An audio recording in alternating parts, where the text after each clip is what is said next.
তিনটি স্বপ্ন দেখলে বুঝবেন মহান আল্লাহ তাআলা রব্বুল আলামিন আপনাকে ভালোবাসে। আর যে ব্যক্তিকে মহান আল্লাহ তাআলা রব্বুল আলামিন ভালোবাসেন তার দুনিয়া ও আখিরাতের কোনো ভয় নেই। চলুন জেনে আসি এর তিনটি স্বপ্ন কি। তার আগে আমার চ্যানেলটি লাইক ও সাবস্ক্রাইব করে আমার পাশে থাকেন। 1 নাম্বার, স্বপ্নে যদি দেখেন আপনি কোরআন তেলাওয়াত করতেছেন তাহলে বুঝবেন মহান আল্লাহ তাআলা রব্বুল আলামিন আপনাকে ভালোবাসে আর আল্লাহ তাআলা রব্বুল আলামিন আপনার মর্যাদা বাড়িয়ে দিবেন। 2 নাম্বার, স্বপ্নের মধ্যে যদি দেখেন আপনি গোসল করতেছেন তাহলেও বুঝবেন মহান আল্লাহ তাআলা রব্বুল আলামিন আপনাকে ভালোবাসে। এই স্বপ্নটি দ্বারা বুঝবেন মহান আল্লাহ তাআলা রব্বুল আলামিন আপনাকে গুনাহ থেকে পবিত্র করতেছেন।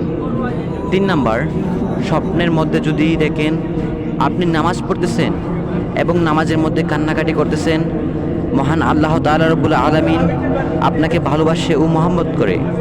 যদি ভিডিওটা ভালো লাগে